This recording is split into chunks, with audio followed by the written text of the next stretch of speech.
Start with Mangalacharan. Om Ajnanatimirandasya Jnananjana-Shalakaya Chakshurunmilitam Yena Tasmai Shri Gurve Namaha Shri Chaitanya Manobhishtam Sthapitam Yena Bhutale Swayam Rupa Kadamahyam Dadati Swapadantikam Vandeham Shri Guru Shri Juta Padakamalam Shri Gurun Vaishnavasya Shri Rupam Sagrajatam Sahigana Raghunathan Vitam Tam Sajivam Sadvaitam Savadhutam Parijana Sahitam Krishna Chaitanya Devam Shri Radha Krishna Padan Sahagana Lalita Shri Vishakhanvitascha He Krishna Karuna Sindhu Deen Bandhu Jagatpate Gopesha Gopika Kanta Radha Kanta Namastate Tapta Kanchana Gaurangi Radhe Vrindavaneshwari Vrishabhanu Sute Devi Pranamami Hari Priye वाञ्छाकल्पतरुभ्यश्च कृपा सिन्धुभ्य एव च पतितानां पावनेभ्यो वैष्णवेभ्यो नमो नमः जय श्री कृष्ण चैतन्य प्रभु नित्यानंद श्री अद्वैत गदाधर श्रीवासादि गौर भक्त वृंदा हरे कृष्णा कृष्ण कृष्ण हरे हरे राम राम राम हरे हरे हरे कृष्णा कृष्ण कृष्ण हरे हरे राम राम राम हरे हरे हरे कृष्णा कृष्ण कृष्ण हरे हरे राम राम राम हरे हरे जगत गुरु शिला प्रभुपाद की जय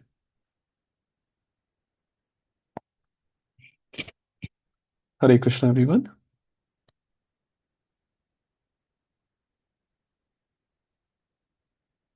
okay so welcome everyone again week 4 of our Bhakti Shastri course.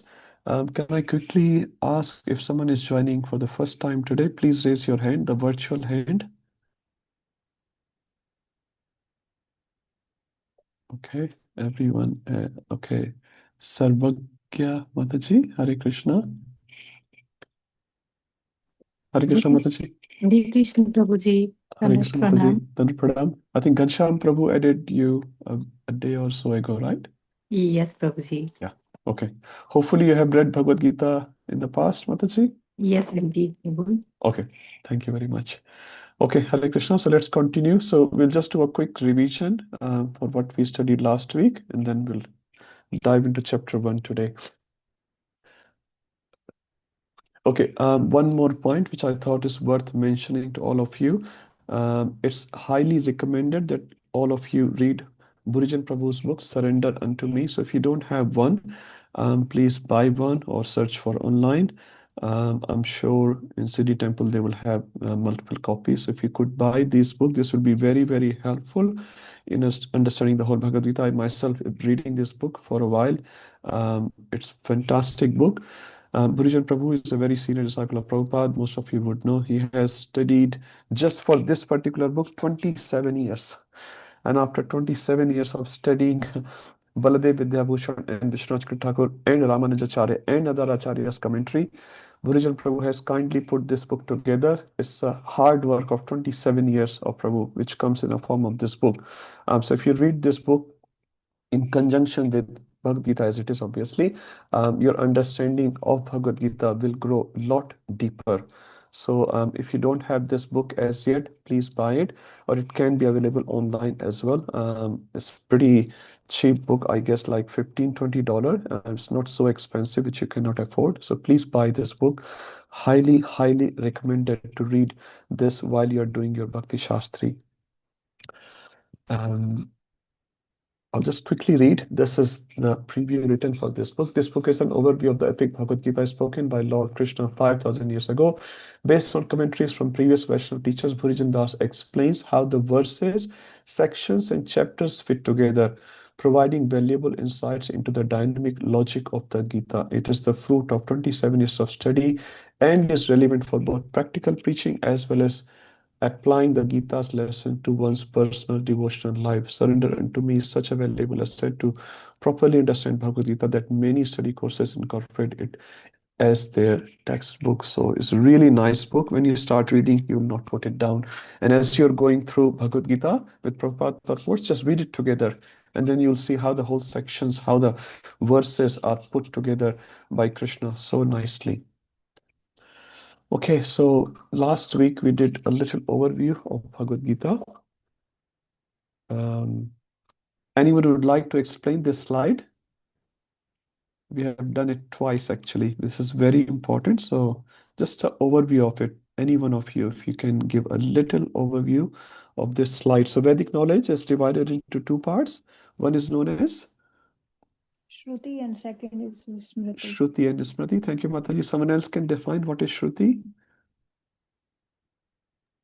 Shruti is knowledge that is coming directly from Krishna. It's not changed. And Smriti is over a period of time. It's commentaries on the Shruti. So there is a bit of change. But yeah. Yep, thank you. And this Smriti. Can we write a Smriti, Ayush Prabhu?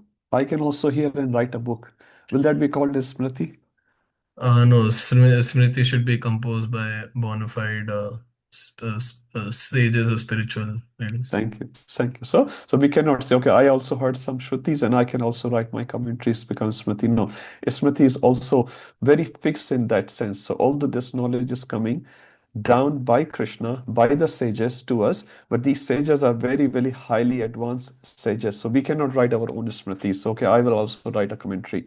So we obviously have our commentaries, which are also bona fide, but they're not called Smriti. They're the part of the literature which follows the Smriti, because every single time the parampara is expanding, the rasa is also expanding, and different speakers, different acharyas are just expanding on that. Okay, under Smriti, we looked at, we have Puranas and Itihasas. So within Puranas, obviously, we have the topmost Purana, Srimad Bhagavad Puran, and within Itihas, we have Ramayana and Mahabharat. And we know Bhagavad Gita is a section of Mahabharat. Anyone remembers which section in Mahabharat contains Bhagavad Gita? So which parva, which section? Bhishma Parva. Bhishma Parva. Thank you so much. So Bhishma Parva. Chapter numbers, anyone? 18. So there are 18 chapters total. What are the chapter numbers in Bhishma Parva? So they're not like 1 to 18 Bhishma Parva. Bhishma Parva does not start from this. 24 to 42. 25 to 42. So that will combine 18 chapters, right? Yes, that will combine. And sometimes it's also a different numbering, but regardless, this comes within Bhishma Parva. Thank you, Prabhuji. And Bhagavad Gita has a special place. Anyone remembers? And someone else who has not spoken as yet? What is the special place of Bhagavad Gita within Vedic literature? It is a Shruti amongst Smriti. Thank you. Shruti among Smriti. Why is that, Prabhu? It's the correct statement. Can you expand on it? Shushan, Prabhu? Yes, it is Shruti amongst Smriti because it is spoken by Lord Krishna himself.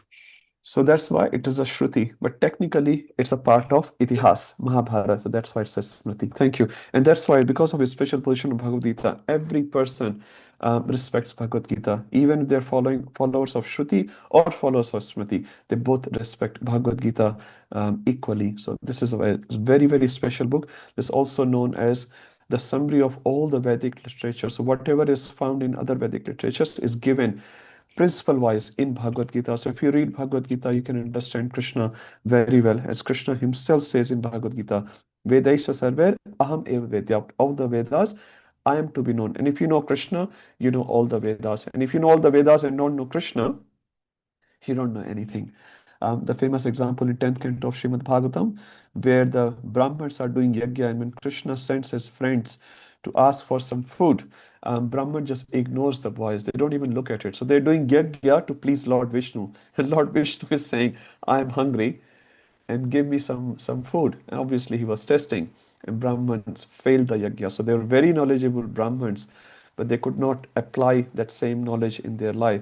But when the same boys went to the Brahman Patnis, the wives of the Brahmins were so happy. Whatever food stuff they had created, it says they not only carried the food stuff, they carried the whole pot. They are so excited to meet Krishna because they were the real devotees of Krishna, and they carried everything to Krishna, and Krishna became very pleased with them. We also have a story of Brahman and cobbler. I will not go there. Brahman was, the Gyata of all the Vedic literature, but he has no trust in the statements of Narad Muni. While a cobbler practically have no knowledge about Vedas, he has full faith in Lord's actions. So we see this faith is very, very important. This is what we are trying to generate through all these studies, not just the knowledge. Knowledge should lead to faith and eventually to prema. Okay, Bhagavad Gita overview. So overview of Bhagavad Gita. Why it's called Bhagavad Gita? Anyone else can say? So if you have spoken once, please give chance to other people as well. It's nice if everyone participates. Even if you say wrong, don't worry about it because we are all learning. I'm also learning and I also make mistakes. So there's no problem if you make mistake, but please come and try to respond. Make notes while you are listening the classes because that will help you to re-summarize the classes on your own. So why this is called Bhagavad Gita? A simple answer. This is the word spoken by the Lord Krishna. Bhagavan is Word spoken by Lord Krishna. Yes, Prabhuji. More. You're right, Prabhu, but more specific answer I'm looking forward to. Gita, Geet, Geet, what you call as Geet, which you can sing. And Gita means song of God. Thank you. Who said that? It's a song of God. You can sing this song. And many times when you sing these verses, they are so relishable. So if you just read it, that's also okay. But you sing these verses. So this whole Bhagavad Gita is a song of God. Because it's very long song. It has 700 verses. It's called Gita instead of Geet. In Hindi, we have Geet, some poetries. We have 4 stanzas, 8 stanzas. We have Chaurashtakam, Damodar Ashtakam. So there are Ashtak. There are 8 stanzas. In this one, there are 700 stanzas. So it's a quite long Geet, quite long song. It's called Gita. Bhagavad Gita. Bhagavad, simply speaking, here you can say Bhagwan ka Geet. So this Geet is coming from Bhagwan. Krishna himself is called Bhagavad Gita. Now, Bhagavad has many, many meanings. We'll just keep it simple here. Okay, how many verses spoken by Krishna? Who can say? Sorry, I put it on the screen anyway. 575 verses. Thank you, Mataji. 575 verses by Krishna. How many by Arjuna? Someone else? How many percentage, Mataji? Sneha Mataji? If you remember, lock in your head. 7. 84. 84%. 84. Something like that. You don't have to remember this for 82. the exam. It's just, okay, 82. Thank you. 82. Arjun, how many verses Arjun spoke, if someone remembers? Even a close figure. 83. 83, 84. 83 or 84. Thank you. Both answers are correct. Some commenter says 83, some says 84. That's fine. So it's around 12%. So how much we have got? 94%. 6% still remaining. Who will cover that 6%?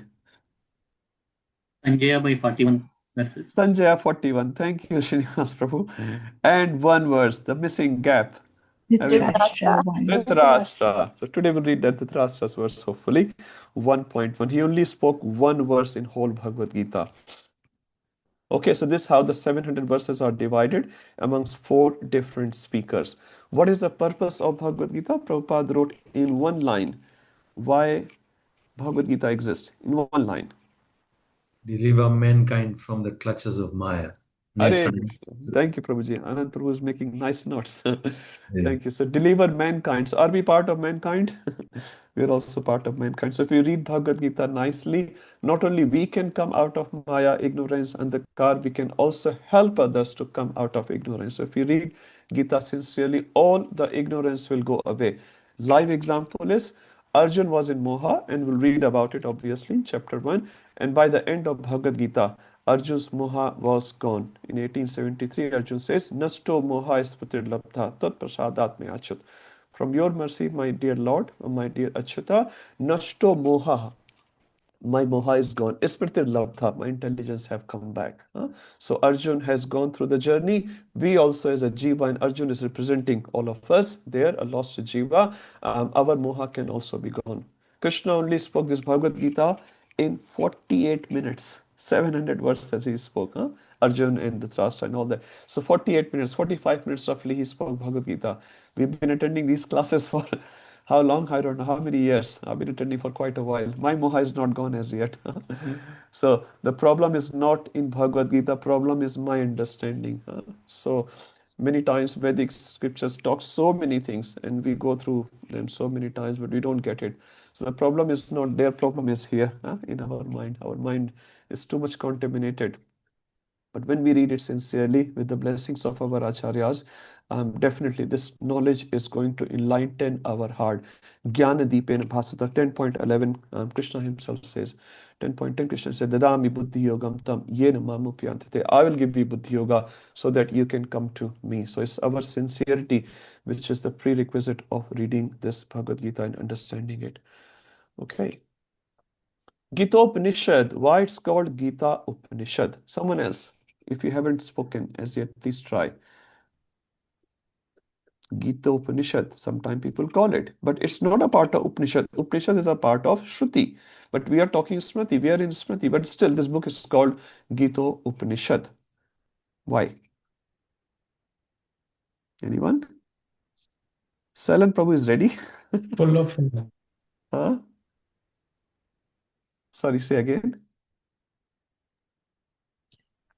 because it's one which is full of philosophy. One which is full of philosophy. Thank you. So Upanishads are philosophical in nature because Bhagavad Gita is also philosophical in nature. Like if you read in Itihas, in Mahabharata, you'll see so many stories, Ramayana, so many stories, Puran, so many stories, like of kings and queens, and this happened and that happened. In Bhagavad Gita, you don't read something like that. Obviously, there is setting of the scene in chapter 1, which we're going to read today. But apart from that, there's not much there. So all the philosophy which is needed for human mankind to go back to Godhead is given in Bhagavad Gita. Because of the Upanishadic in nature, Bhagavad Gita is called as Gita Upanishad. Gita Upanishad. Okay. Okay, so next topic was Book of Yoga Shastra. Why this is called Book of Yoga? Who can say that? Combination of Jiva and Atma. Okay, so yoga, I'll just expand on that, Mataji. So yoga word comes from a special word in Sanskrit. Anyone remembers that? I'll come back to you, Sneha Mataji. What is the root word of 78 times it comes. okay? We'll come to that. What is the root word of word yoga? Yoga is not the root word. There's another word. Yukti. Yuj. Yuja. Yuj. Or Yuj. Yuj dhatu. If you have read Sanskrit in India, I'm from North India, so if North India Sanskrit was compulsory, we read all that just to pass the exams. So Yuj dhatu, that's the root word. From Yuj dhatu comes the word yoga and many variations of the word yoga. Coming back to Sneha Mataji, yes, so yoga means to combine, to get union of. So here the union of Atma and Paramatma is happening. That's why this is a book of Yoga Shastra. Now, word yoga or the variations of yoga has come in Gita. How many times? Anyone? Total? 78. That's the word yoga. Sorry, someone else said something. It's 155 155. Thank you. So around 22% of the shlokas have this word called yoga or the variation of yoga.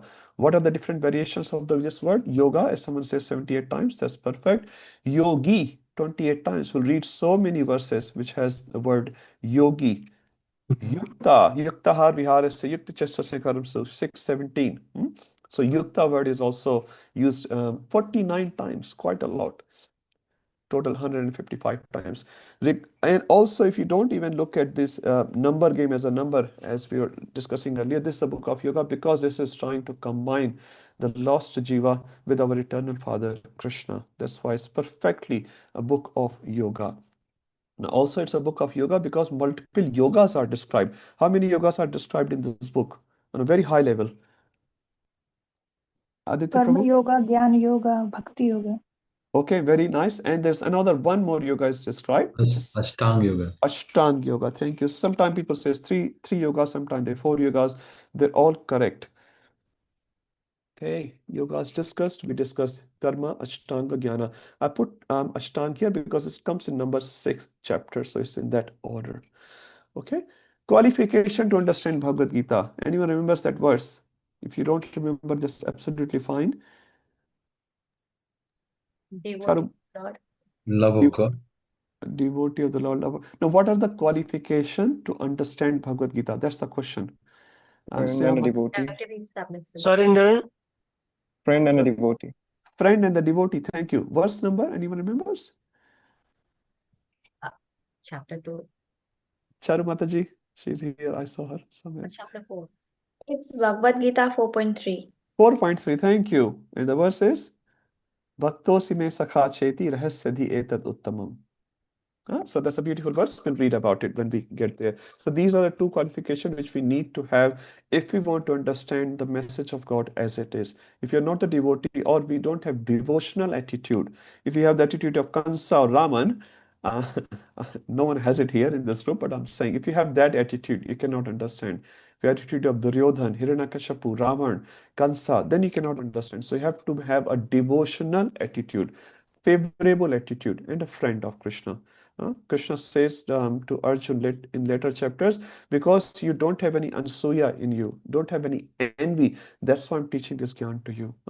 So we should also have the similar attitude as Arjun had, devotional attitude towards Krishna, friendly attitude towards Krishna, not a competitive attitude. Topics of Bhagavad Gita, who can say this? Anyone else who has not spoken as yet? Please give others opportunity. What are the topics discussed in Bhagavad Gita, and Prabhupada ji has written those topics from which author? 2 questions. Shraddha Mataji, they are our old batch, they know everything. No, I'm not sure. I think I forget. Sure. I think Baldev Vidyabhushan was. Thank you, Mata. Thank you. So, And I think 5 topics he covered. Thank you, Mataji. Ishvara, Ishvara, Jiva, Jiva, Kala, okay, and then Kshetra and Prakriti, Prakriti and Karma, I think. Yeah, thank you, Mataji. Thank you. See, you remember everything. So Prabhupada writing these 5 topics as per the commentary of Baladev Vidyabhushan. So he has written the 5 topics. I'll just quickly show on the screen for everyone's benefit. So there's the Ishvara, which is the supreme controller. Obviously, we're talking about Krishna here. Jiva, all the living entities like you and me. Obviously, Ishvara is the controller and Jiva is controlled. We are also Ishvara, but we are very small, tiny Ishvara. But he is Paramaha Krishna. And we'll read throughout the Bhagavad Gita, obviously, all these topics in detail. Third topic discusses Prakriti. Quite a lot of detail of Prakriti is given throughout Bhagavad Gita. Nature, different types of nature. We'll read at least 3 types of nature in Bhagavad Gita. Kal, time. Time is a very, very important factor. We'll read about it. Kalosmi lokashayakrit pravatho. I am Kal. Krishna says actually, I am Kal.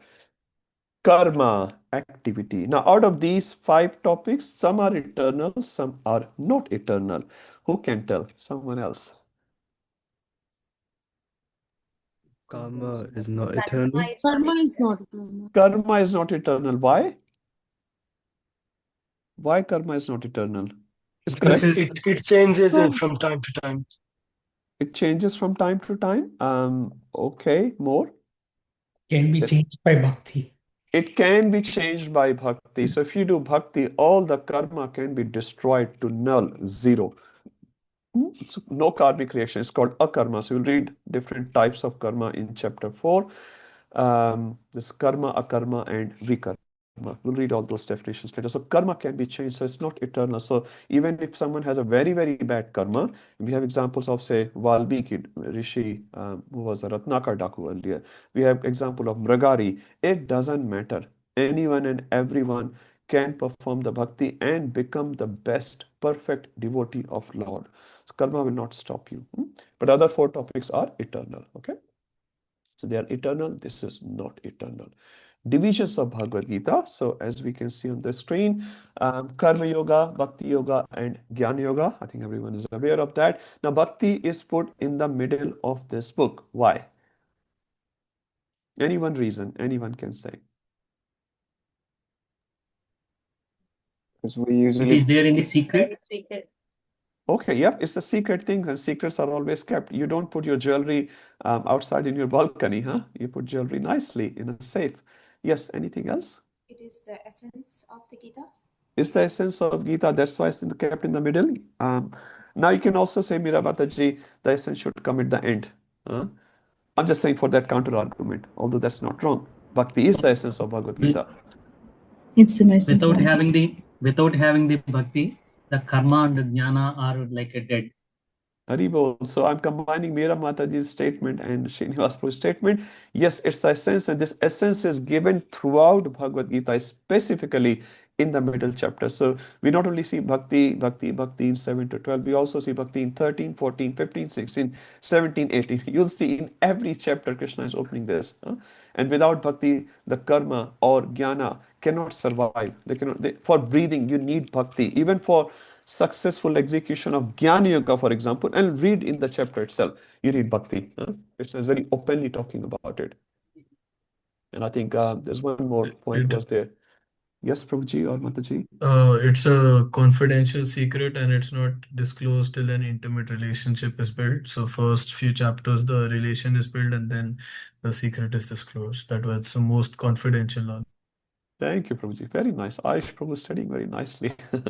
Thank you, Prabhuji. It's very nice. Yep. And I think last one, Vishnu Thakur says, most important kept in the middle, king traveling with his army is always in the middle, protected.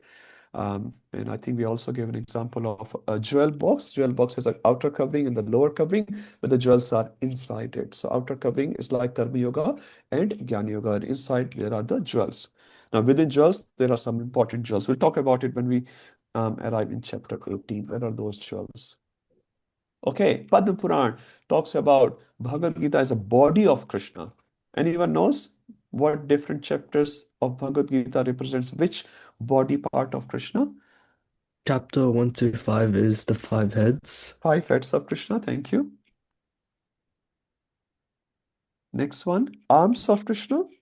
6 to 15. 6 to 15. Srinivas Prabhu, can you please repeat again?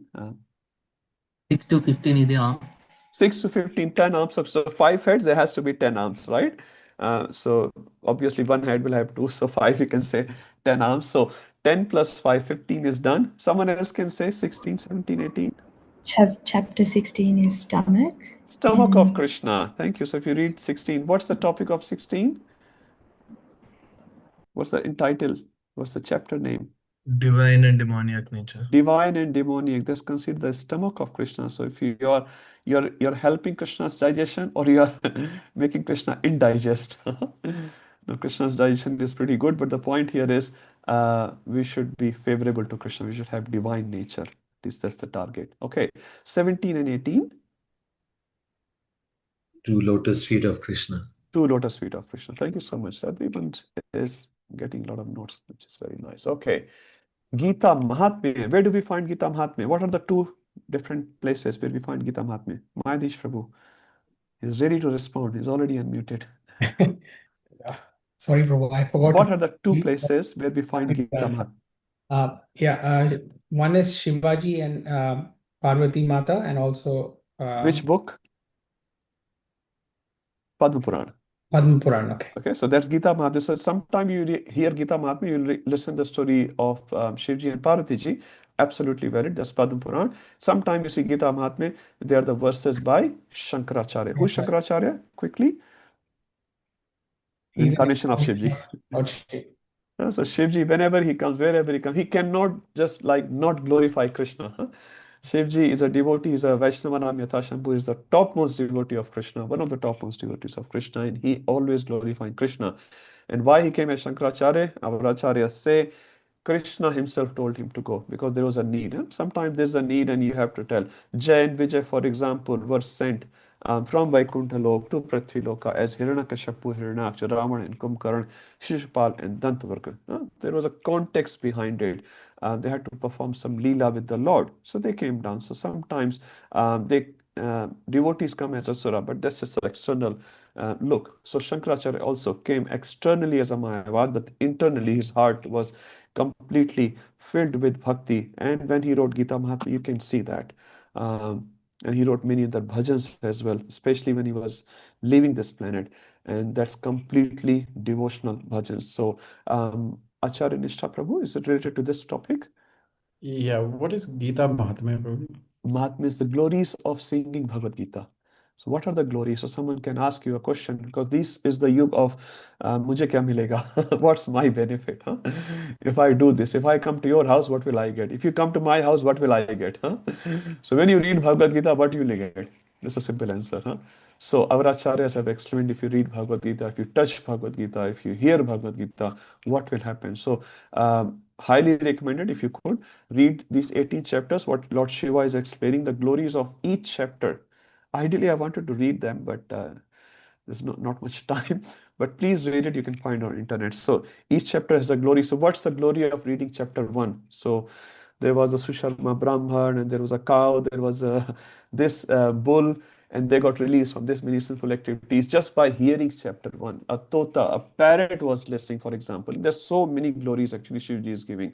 So if you read, your faith in Bhagavad Gita will grow a lot. And Shivji is speaking with Parvati Mata. He's a completely authorized, bona fide Acharya, Shivji. So if you hear the glories, your faith will grow a lot on Bhagavad Gita. So you should read actually. And second Gita Mahatmya, we read from Shankaracharya. Acharya Prabhu, is that okay, or you wanted some more expansion? That's all, really. Yeah. Okay. So I've just chosen one line of 3 verses. Beautiful. Maybe if you can stop designing on the screen, that will be good. I think we're all grown up. Still kids, but grown-up kids. Okay. Vishnu padam avapnoti bhaya shokadi varjitaha. Who can translate this line? Simply. Even if it is wrong, don't worry about it. So in this class, feel free with me. You are okay if you say wrong things. That's why we are here. So if you can translate this, it's very, if you know Hindi, you can translate it. Vishnu padam. Vishnu padam means the lotus feet of Lord Vishnu. Avapnoti. Feet of Lord Vishnu. Yeah, lotus feet of Lord Vishnu. Avapnoti means प्राप्त करते हैं. You will achieve the lotus feet of Lord Vishnu. Bhaya, shoka, varjita. Varjita means we are all filled with bhaya. Bhaya means fear. What does bhaya mean? Who can tell? Someone else. Someone else. Huh? Yeah. The translation is okay. I want expansion on it. What does bhaya mean? Fear. Fear of what? Fear of the future. Fear of the future. Thank you, Anand Prabhu. So we always are fearful about our future. That's why we all have insurance policies, isn't it? We have HCF, this CF, that CF. We have our bank policy, life policy. All because we are fearful. Kal kya hoga? What will happen tomorrow? So bhaya, that's one of the feature of human. Shoka. What does shoka mean? Distress. Lamentation. Lamentation. Lamentation about past. Past. So humans are filled with lamentation. I'm not sure about you. Many of us are. Why did this happen to me? Why did that happen to me? We are always filled with shoka, means for the past, and fearful about the future. And for present, what you call that? One word in Bhagavatam. For present, humans are filled with moha, agyan, illusion. Moha means this family is everything, this wealth is everything, my position is everything, my rupa is everything, my intelligence is everything. I am so great. Little Hiranyakashipu, little Ravan. So, Shoka, Bhaya, and Moha. Kardam Muni tells to Devhuti Mata, I can bless you, so your Shoka, Moha, and Bhaya will all be gone. So, by listening Srimad Bhagavatam or Bhagavad Gita or our Acharyas, our Shoka, Moha, Bhaya will all go away. So, if you read Bhagavad Gita, very simply speaking, the lamentation for the past and fear for the future will get out of your life. You'll have no fear. It doesn't mean you can blindfold your eyes and cross Pacific Highway. Don't do that. That's stupid. That's foolish. And that's not what it means. The fear, I will die. I will get a job. Will I get to eat something? Will I get to wear something? Will I have a roof on my head? All those fears. What will happen to my family if something happens to me? All those things will go away by regularly reading Bhagavad Gita with Shraddha will go away. Bhaya Shokadi Varjita. Mahadish Prabhu, I'll come back to you. Let me just finish this. Sakrat Gita Amrit Snanam Sansara Mal Nashanam. Who can translate it? Not Srinivas Prabhu. He is a full Sanskrit scholar. He has read all the Vedic literature. Someone else can try. Sakrat. What does Sakrat mean? I think it means if you even read one page of Bhagavad Gita, everything will go away. Thank you. Very nice. Sakrat means ek bar. Anyone remembers another verse which you mentioned from Ramayana? Sakrade prapannoyam tavasmiti achate. Sri Ram is speaking that verse. So Sakrat Gita Snanam. Even if you once take Snan means full bath in Bhagavad Gita. Sansara mal nashanam. Very simple. Sansar mal. What does mal here means? Contamination. What does contamination mean? Impurities in our heart. Yes, can you give example, Prabhuji? Like Kama, Krodha, Kama, Lobh. Krodh, Lobh, Moh, Mad, Matsar, these six anarthas, they're called mal in Sanskrit language. So mal is not like bodily mal.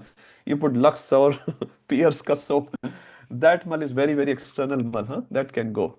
But when you snan in Gita, when you bathe in Gita, your internal mal will go, internal contamination will go. Because for outer clothing, for outer body, we have Lux, soap, and this washing machine, that washing machine. For cleaning your heart and mind, do you have any washing machine? Whirlpool, $2,000, buy a washing machine, put your mind there, it will get washed. There's only Bhagavatam and Bhagavad Gita and Devotee Association. They are the best washing machines. So the more you are in association of our Shastra, our Acharyas, pure devotees, all the mal will go away. And Gita is very, very special, very special. And the last one, Gita Gangotakam Pitva Punarjanma Na Vidyate. Who can tell this? Translate it. Very easy one. Someone else, I'm requesting everyone to participate, please. It's for our benefit. I don't like one-way traffic. You come and listen. If I remember correctly, Prabhuji, it means that if we read Gita regularly. Yes. Pitwa. Pitwa means pina. Huh? So reading is pina hai. You have to drink Gita. Pibat Bhagavatam rasam alayam. Bhagavatam, you have to drink. Bhagavatam says it. It's also pitwa. But here pitwa is from your ears, not from your mouth. So don't just make a paste of Bhagavad Gita and start drinking. This drinking means karna rasayana. They are the karna rasayana. The katha enters through your karna, goes to your heart. Sometimes katha enters from one ear, goes to another ear. Huh? Many of us are very expert in that. Physically we are present here, but mentally we are not. So try to be mentally present as well, huh? Because this Gita is so nice. So yes, Shobhit Prabhu, pitwa, drink, yes. But drink. If you And drink Bhagavad Gita, what happens? Punarjanam means like, you will not take birth. Na vidyate. Now, it will not happen. And vidyate would mean not happen, yeah. Thank you. Huh? So anyone wants a Punarjanma? Don't come to these classes. But if you wanted to, huh? Don't come to this. Because if you come to these classes, by power of Bhagavad Gita, by power of Srila Prabhupada, you have to stop taking birth. It will just happen. Today or tomorrow, it will just happen. Huh? This is the power of Lord. Okay, Mahadish Prabhu. So these three shlokas are from Gita Mahatmya? Yeah, from Shankaracharya. Okay. Another question is, it says Bhaya Shokadi Varjita. Doesn't that mean that Bhaya and Shoka will increase? Where does it say it will decrease? No, Varjita. Varjit माने आपका प्रवेश वर्जित है. You Oh, remember? okay. That आपका was प्रवेश वर्जित है. So प्रवेश वर्जित, प्रवेश निषेध. You are not allowed. So Bhaya and Shoka are not allowed in your life. They're not allowed. Get out. On the gate it says, oh, this person has read Bhagavad Gita. Bhaya Shoka will just run away in fear. Oh, this person has touched Bhagavad Gita. And that's why book distributors are very expert. Huh? They sometimes distribute the books and they put the book in the hand of the person. At least he's touching Bhagavad Gita. They'll show the pictures of Bhagwan. They may not take the Bhagavad Gita, they may not take the book, but at least they touch. By touching, by looking at the Krishna's picture or some devotee's picture, that person gets purified, the soul gets purified. Okay, let's move forward.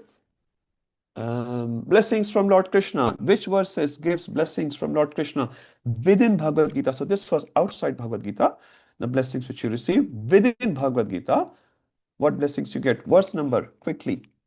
18.68. Thank you. 69 and 7. Thank you. Thank you. 68 talks about what? Okay, I'll just put on the screen. I think you haven't read it as yet, which is fine. 68. Anyone can tell in verse 68 in one line? Anyone? Simple. You don't have to think too much. What does verse 68 says? You can read on the screen and then say in your own words. explains the supreme secret to devotees. Yes. So if you're talking Bhagavad Gita, like devotees already know Bhagavad Gita, right? So even if you're talking Bhagavad Gita within devotees, so if you have read Bhagavad Gita, discussing Bhagavad Gita or some topics of Bhagavad Gita within devotees, Krishna is extremely pleased. And what he's saying, pure devotional service is guaranteed. So forget about non-devotees. Even within devotees, you should just sit. Don't talk about where's the Meyer sale and this sale and that sale, how's the weather tomorrow. Okay, you can talk one or two lines like that, but come down to the main business about Krishna. Just talking about these topics. Pure devotional service is guaranteed. Krishna is saying this. Even Prabhupada says that's also guaranteed, but Krishna himself is saying, and at the end, you'll come back to me. It's a good proposal to read or no? In Bhagavad Gita, it's saying, huh?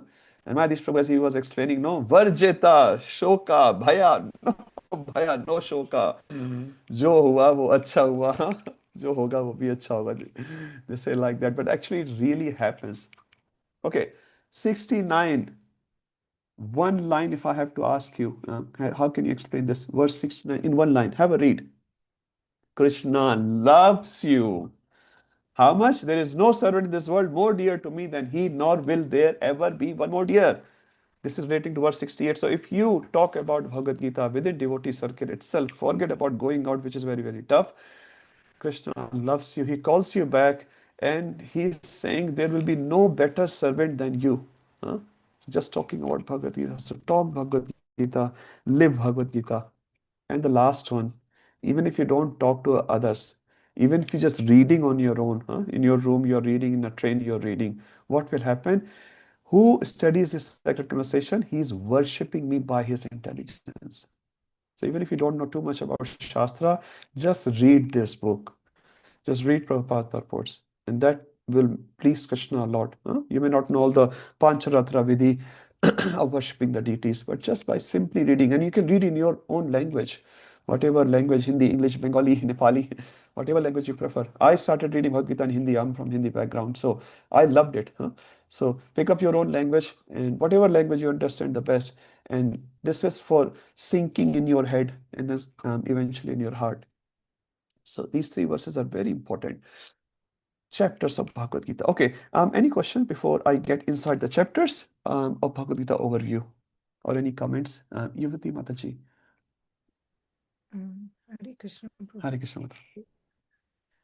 Prabhu, regarding the topics of Bhagavad Gita, just why were those 5 topics chosen? Why? Because whole Bhagavad Gita is talking about those 5 things, Mataji. So at different places, you will see descriptions of Ishvara. At different places, you will see description of Jiva. For example, 10.8, Aham Sarvasya Prabhu Matta Sarvam Pravrutte, 529, Bhaktaram Yaktab Sam Sarvalok Maheshwaram, right? So Ishvara is explaining about Ishvara. Krishna is explaining about Ishvara. And then you say, Deino Svinitha Dehe Kamaram Yavanam Jara. So 2.30 to 2.30, you'll get the verses for the soul, Atma, Jiva. For example, you go to 7th chapter, 8th chapter, you're talking about Prakriti. So whole Bhagavad Gita, if you have to categorize what are the topics discussed, these are the 5 topics discussed. 4th chapter will talk about karma. 3rd chapter will talk about karma. For example, 3rd chapter, name itself is Karma Yoga. So we'll read all these different topics and we'll talk about Kala as well. In 8th chapter, we'll talk about Kala. In 11th chapter, we'll talk about Kala. Virat Rupa, Kala Rupa of Krishna will come in 11th chapter. So these are the 5 topics, Mataji, which is primarily described in Bhagavad Gita. Is that okay? Thank you, Prabhu. Yeah, thank you, Mataji. Mayadish Prabhu? Oh, my understanding is that the Dhritarashtra asked Sanjay the question while it was live. It was kind of a live Yes. Happening. Is that true? Yes, we'll or talk is about it, Prabhuji. Let's get to the Dhritarashtra. We're not yet arrived yet, but yeah, we'll arrive soon and we'll talk about this live. Everyone likes live game. Yes, it's a live game. And it's a live game. It says, life is such a game where no one comes out alive. Life is such a game where no one comes out alive. So you're all participating in a game right now. When we come out of the game, you'll all be, including me, dead. So we are in a game. My Guru Maharaj was saying, we think life is a game of football where we are playing football. But actually, life is a game of football where we are the football. We are not playing the football, we are the football. And anyone experiences that? The old ones will experience that more than youngies ones. Youngies think, I can kick my life the way we want. But if you become a little older, then you realize actually life is kicking us. And the older you become, the more you realize this fact of life. Life is kicking you. You say, we are not living life. Life is living us. It's so true, so true. But anyway, whatever happens due to our karma, action, reaction, let it be. But our ultimate purpose of this life is to become devotee of Lord.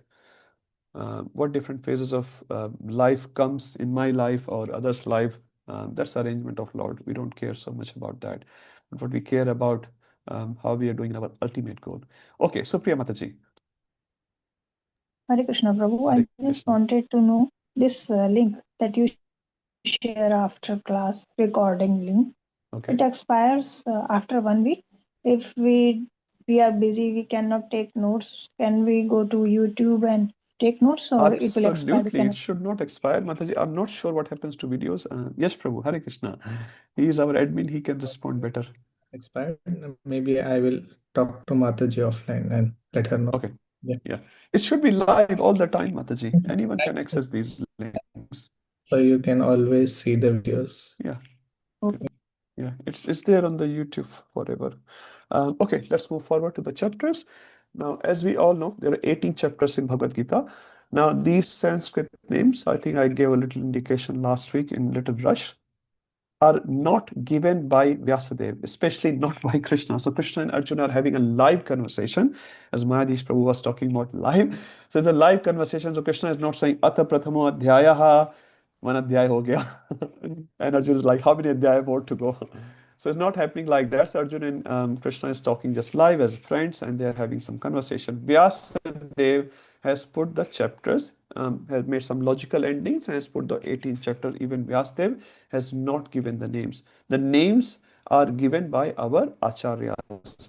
So the red names which you see, the original name, what I call it, are given by acharyas. They are the most well-respected name, you can say, which we follow in Gaudiya Sampradaya. At least we can talk about our Sampradaya.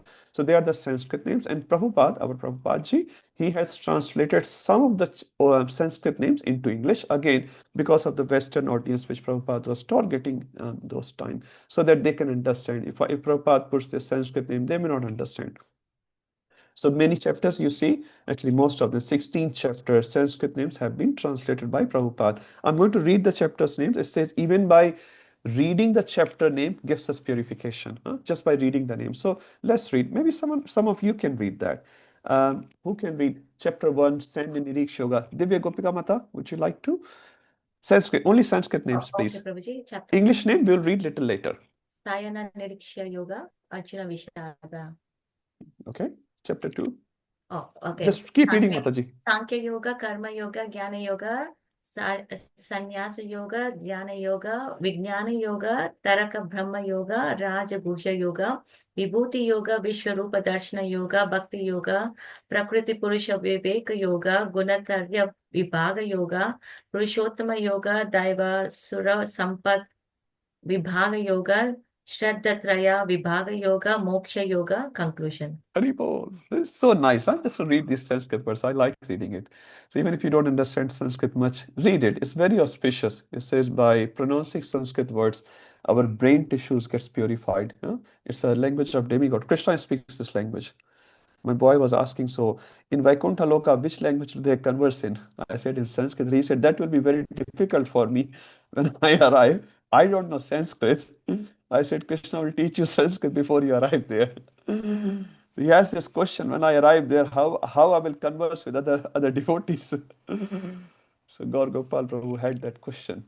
So we all have that question. So start reading.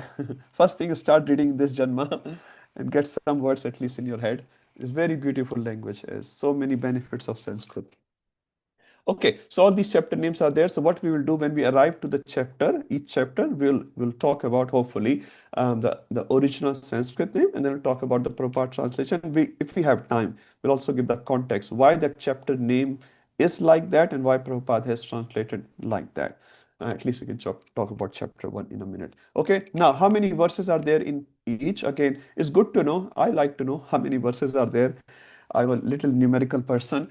So I've just put all the verse numbers here. So chapter 1 is 46 verses. So Bhagavad Gita, 18 chapters. The longest one, just for your kind information, is chapter 18, 78 verses. And the second longest one is the chapter 2, which is 72 verses. And after that is chapter 11, which is 55 verses. So 78, 72, 55, and then you come down. Roughly speaking, there are 40 verses in each chapter. So anyway, so 46, 72, 43. So looking at chapter 1 to 6, if you look in the topmost yellow part, this is our module 1. This has the most number of verses which we're going to cover. That's why the module 1 takes the longest. And as you can see, this week 4, and we have not entered into chapter 1 as yet. Hopefully, we'll enter it today because there's so much background context to it, which is very nice actually. So there are 40% verses are there in just first module. Second module will have 30%, around 210 verses, and similar verses are there in module 3, around 30% of the verses. So total is absolute 700 verses. Okay, any doubts on this one? You can take the screenshots later. It's pretty easy. Okay, so longest chapter in Bhagavad Gita? A little trivia. Nandini Mata. Longest chapter in Bhagavad Gita? Chapter 18. Second longest chapter in Bhagavad Gita? Quickly. Chapter 2. Chapter 2. Third longest? Chapter 11. How many? 55. Thank you, you're going good. So now we're going to start chapter 1, which has 46 verses. Not a small chapter, but the good part is chapter 1 doesn't have too much philosophy. It has lots of names. So we might move chapter 1 pretty quickly. But the first verse actually is very significant. Before we go to the first verse, let's talk about the context of chapter 1. So everyone is happy. Now we are entering to Bhagavad Gita in week 4, first time. Chapter 1 is coming now. Chapter 1, as we can see on the screen, Prabhupada entitled Observing the Armies on the Battlefield of Kurukshetra. Now let's set up the context for this name first. Look, let's go back. What is the Sanskrit name here? So look at the first line here. This is called Sanya Niriksha Yoga or Arjuna Vishad Yoga. In chapter 1, which has 46 verses, two things happen.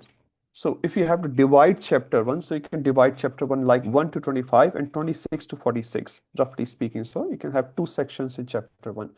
In the first section, which is 1 to 25, what happens is Sanya Niriksha Yoga. Sanya Niriksha, if you have to translate that in English, which Prabhupada has done, observing the armies on the battlefield. Sanya means armies. Niriksha means observation. So Niriksha, Nirikshan karna. Aksha. Aksha refers to eyes. Adhokshaje. This is one of the name of Krishna. He is Adhokshaj. So Sanya Niriksha Yoga, which is the first part of the chapter, and the second part of the chapter is Arjuna Vishad Yoga. Some acharyas have given the name chapter 1 as Sanya Niriksha Yoga. Some acharyas have given Arjuna Vishad Yoga. Both are okay. There's nothing right or wrong here because both things are happening. Some acharyas are focusing on first part of the chapter. Some are focusing on the second part of the chapter. Our Srila Prabhupada chose to focus on the first part of the chapter. And that's why he translated or he entitled chapter 1 as Observing the Armies on the Battlefield of Kurukshetra. Quite a long name, but it comes from Sanya Niriksha, because this is what we're going to do. We will read in first 25 verses that how all the armies have been described. Different people in the army have been described. And there's some conversations as well. So that's the first part. Second part of the chapter, which is very beautiful, Arjuna Vishad Yoga. Everyone understand Vishad, lamentation? If you have it. Huh? I thought it's depression, something like that. Depression, thank you. Yes, that's right. Salon Prabhu is aware of it. Vishad means lamentation, stress, depression, all these things, which you do experience. If you're not experienced, you're not belonging to this world. You're a pure devotee. If you're not a pure devotee, you will experience this every day. Life throws so many Vishad in our life. So Arjun is doing Vishad, Arjun is doing lamentation. That will be the second part of the chapter. One commentator of Bhagavad Gita is a disciple of Radhanath Maharaj, very, very, very knowledgeable, scholarly person. He was asked this question, and he wrote many books and many articles, very famous person. Anyway, so he was saying, which is the best chapter in Bhagavad Gita? He asked this question to a few people in an assembly. He speaks at different places. And it's not Chaitanya Charan Prabhu. It's a little unknown face in that perspective. So anyone can tell which is the best chapter in Bhagavad Gita? Is There it are chapter 18 2? chapters. Chapter 2, okay. Okay, take one vote of chapter 2. Someone else can say. Why chapter 2, Anand Prabhu? Because Tell it's the reason. summary of the whole context. Summary of the whole content. Very good. I can agree with that. Thank you. Anyone else? Chapter 12, maybe? Chapter 12. Yes, Bhakti. It's all about Bhakti. Many times, many people at many occasions read chapter 12. And it's good thing in chapter 12 is only 20 verses. That's also a very good thing. More picks. You want to take more picks? Some people read chapter 9, Damodar month is coming soon, right? So people read chapter 9, 34 verses, not so bad. Huh? Takes few minutes only to read 34 verses. Some people read Purushottam Yoga, like Purushottam Mass is coming next May 2026, huh? Almost after 10 months. Purushottam Mass is coming, so devotees read 15th chapter, also 20 verses, very easy. Some people read 18th chapter also. Again, as Anand Prabhu was saying, yeah, 18 is also sort of a conclusion of the whole Bhagavad Gita. But this devotee says the most important chapter in Bhagavad Gita is chapter 1. And devotees are like, no way. No one will pick up chapter 1 as the most important chapter. And he has his own reasoning. Beautiful reasoning. He said, if chapter 1 wasn't there, no other chapters will come. Is it right? If Arjun didn't do any lamentation, why Bhagwan will speak Bhagavad Gita or anything like that? And he connects Arjun's lamentation with our lamentation. He says, if we do not lament enough, now we all want to be happy, I want to be happy as well, but if we do not lament enough, unfortunately, we don't go to God. Many times it happens, and it's a fact of life. When we are pressed in our life, we go to Krishna, or we go to any temple for that specifically. And Krishna himself says in Bhagavad Gita in 7th chapter, Chaturvidha bhajante mam jana suktana arjun artu jigyasu artharti jnani cha vartarshava. Artu.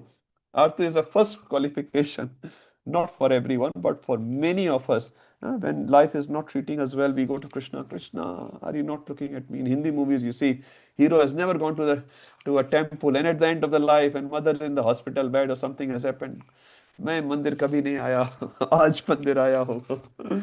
And then bells will ring and the storm will come, diyas will burn or the diyas will get extinguished, and job will be done.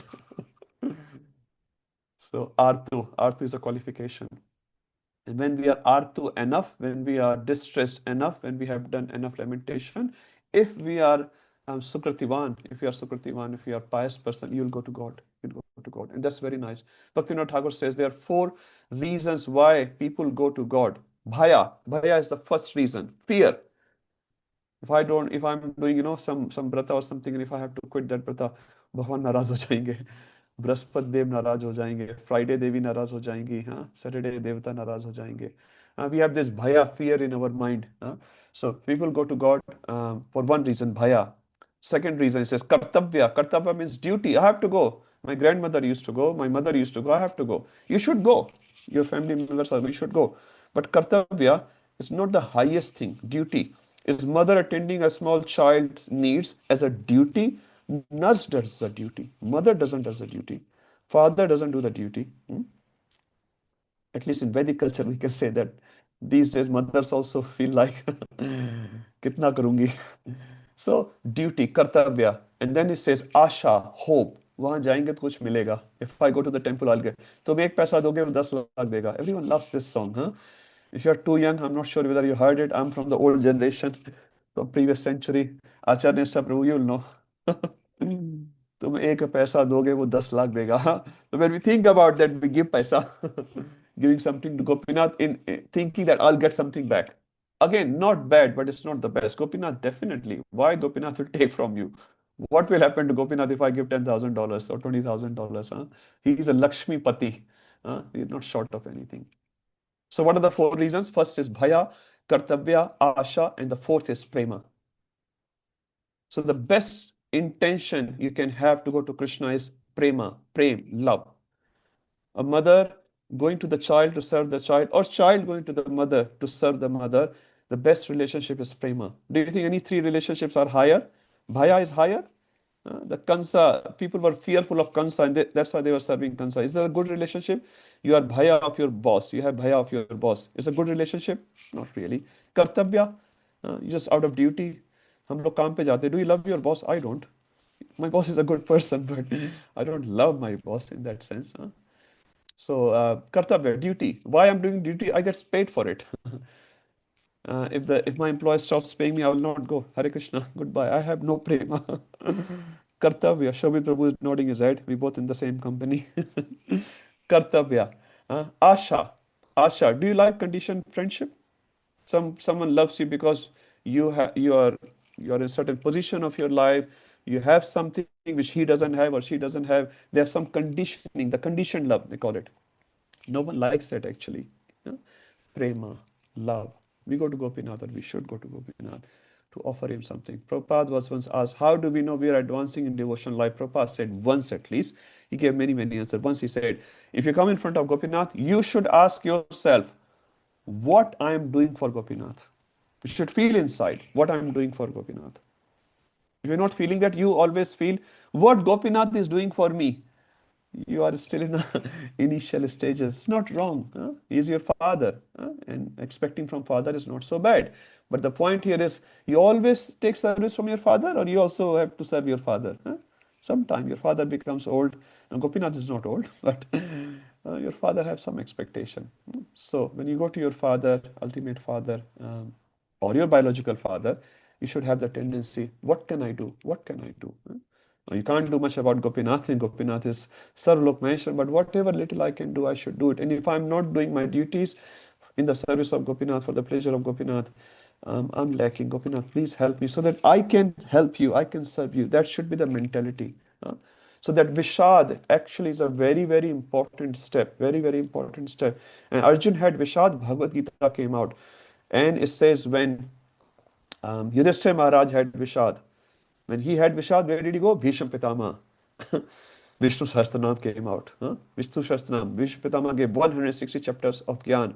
When Devbhuti had Vishad, Kapil Muni is giving Gyan. So when these great persons, Vyasadev had Vishad, Narad Muni came and gave the Updesh of whole Bhagavatam. So whenever the great personalities had Vishad, great, great things come out. So Arjun is going to have Vishad. What's going to come out? Bhagavad Gita. Yudhishthira Maharaj having Vishad. What's going to come out? Vishnu Sahasranam. Vyasadev, Bhagavatam. So these Vishad are not wrong, but these Vishad represents our mentality. So Arjun is not in Vishad actually, we are in Vishad.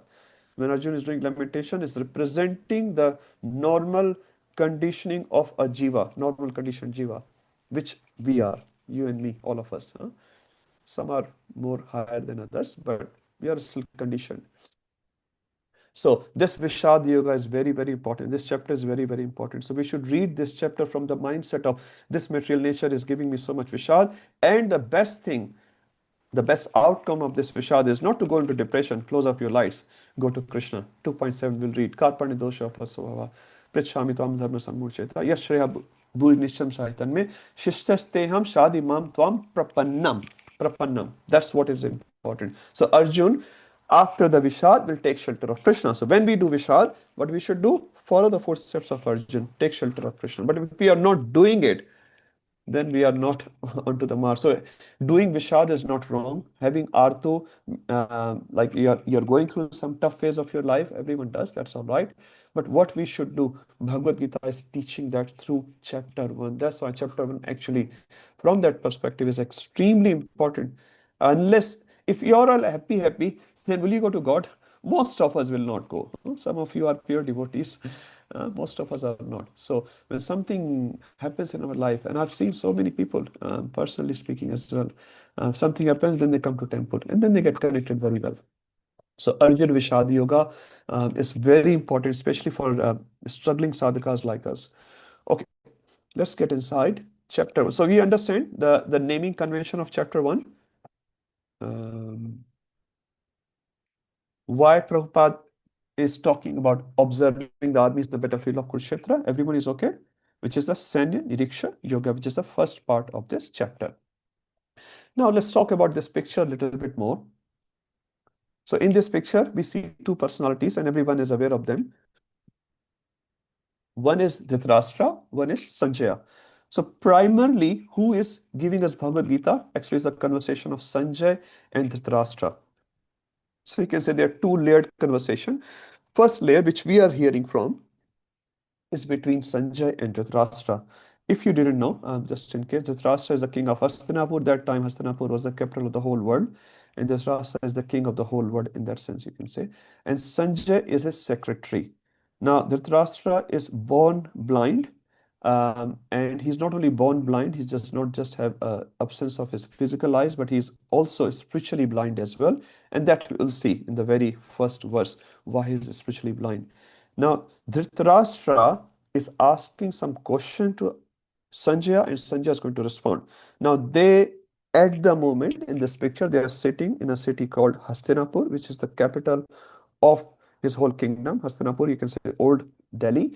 And the war is happening. You can see on the top left, top right, actually, you can see Krishna and Arjun conversation, which is the second layer conversation.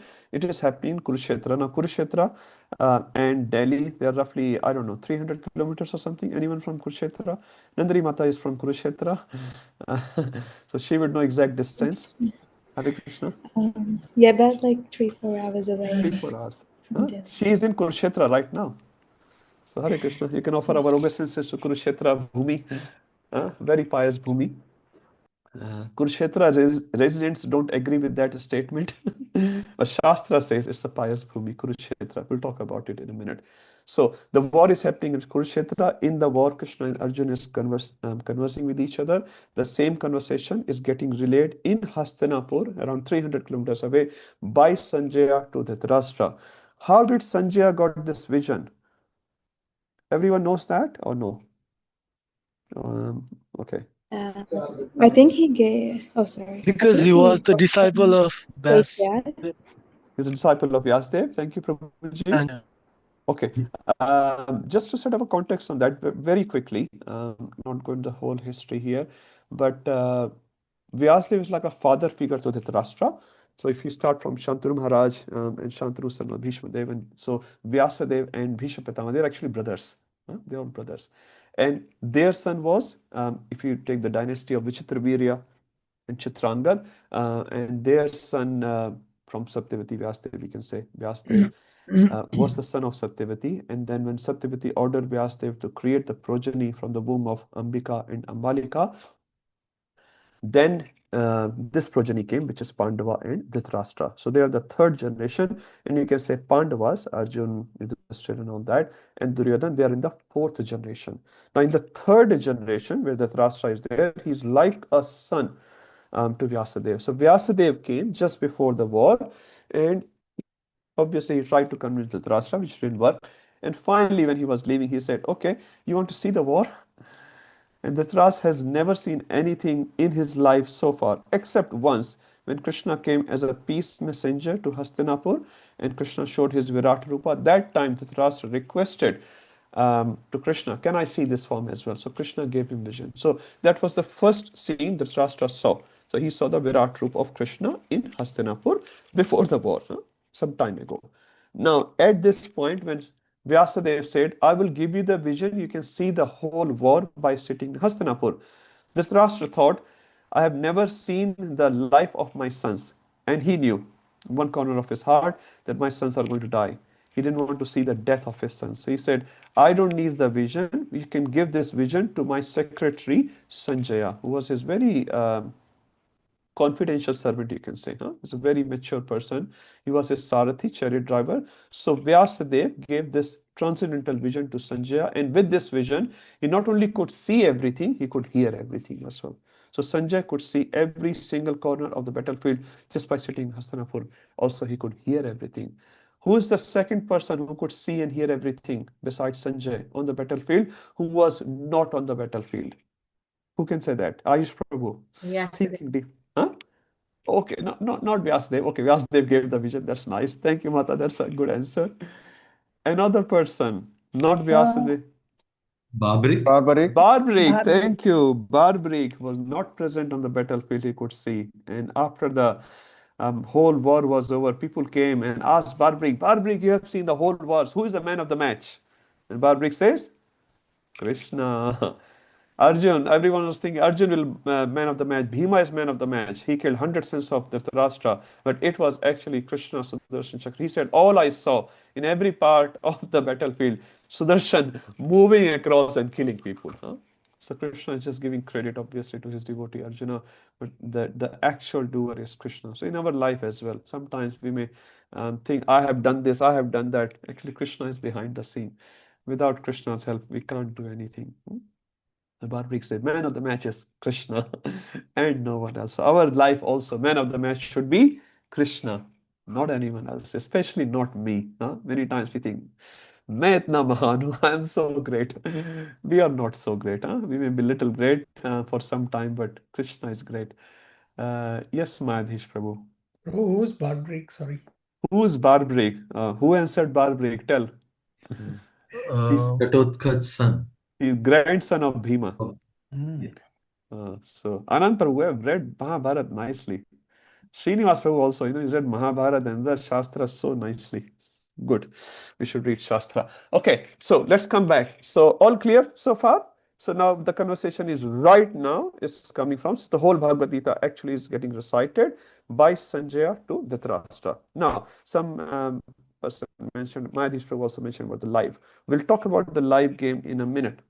Let's go back inside the breakdown of the chapter. Mayadhish Prabhu, I've not forgotten your live.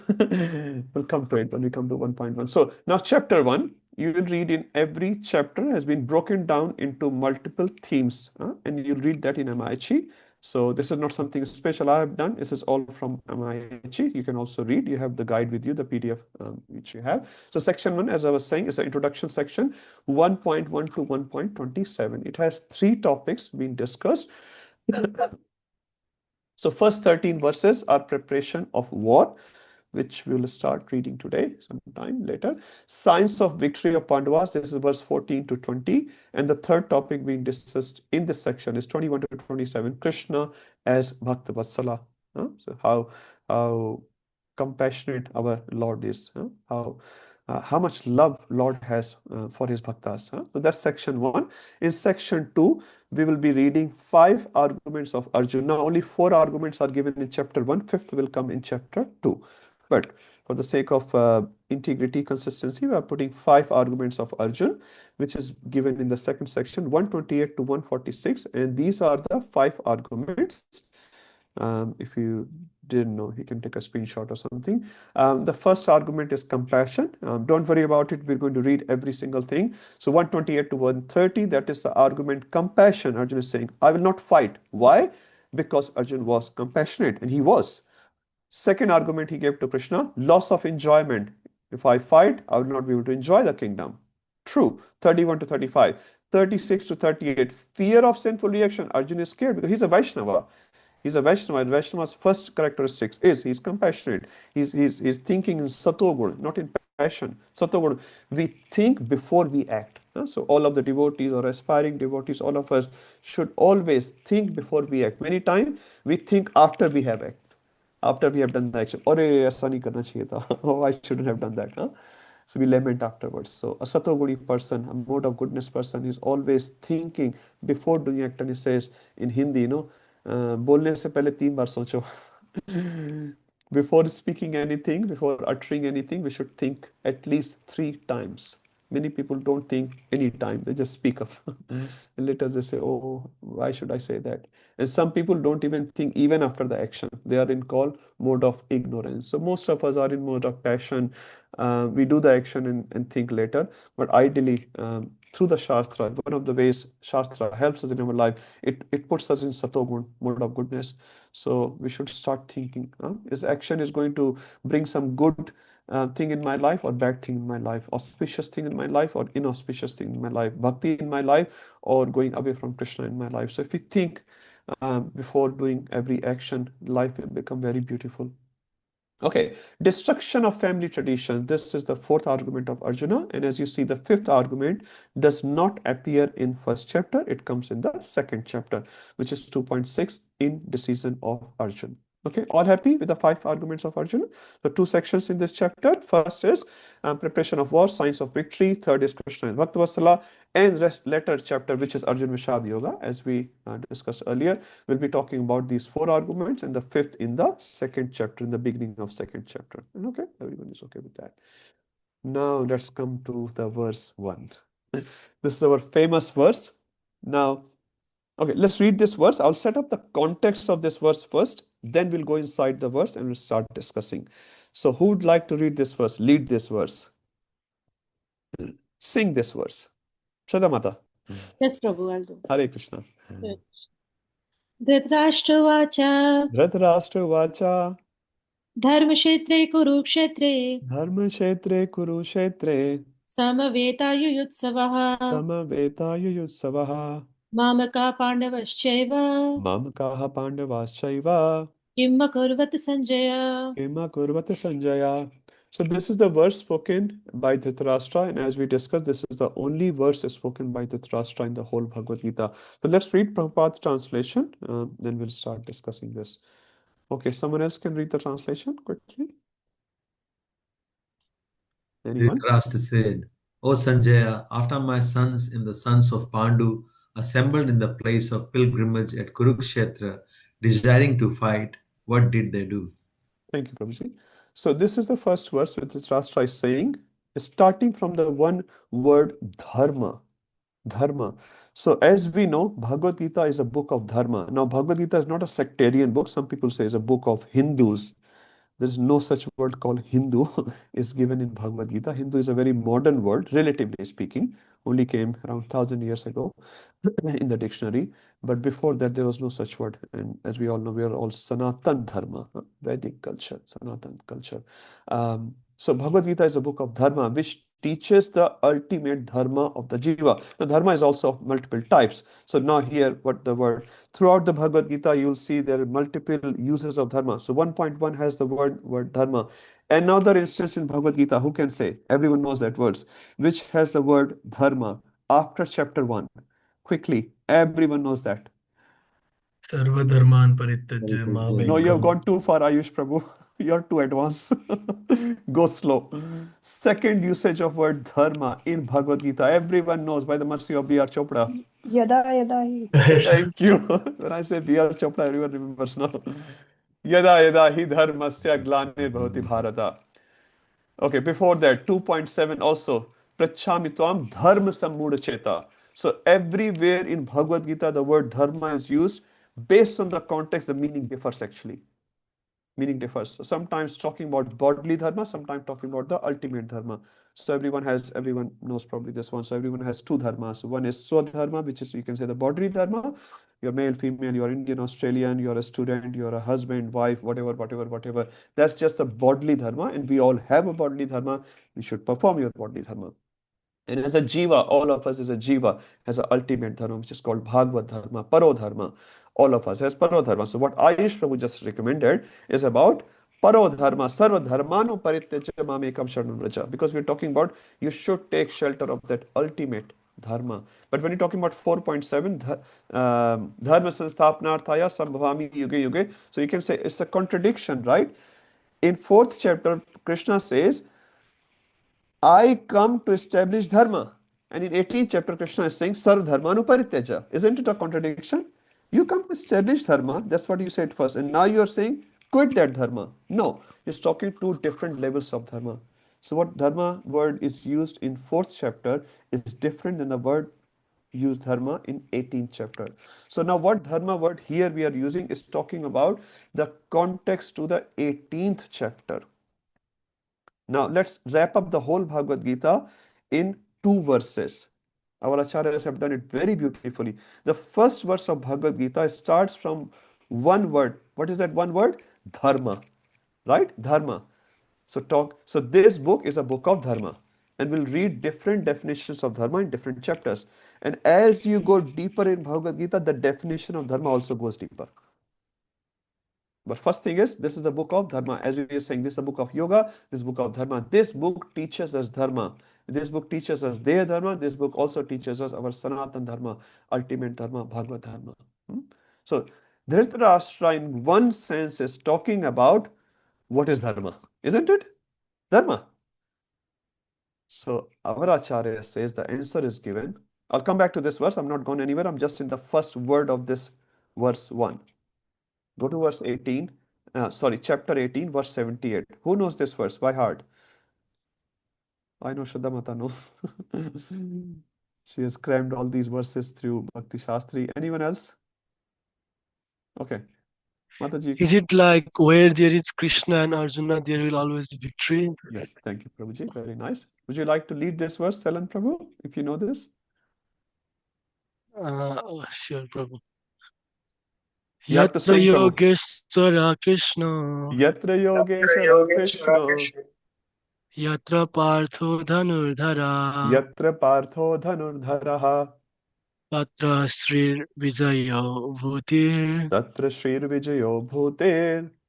Dhruva nitir matir mama. Dhruva nitir matir mama.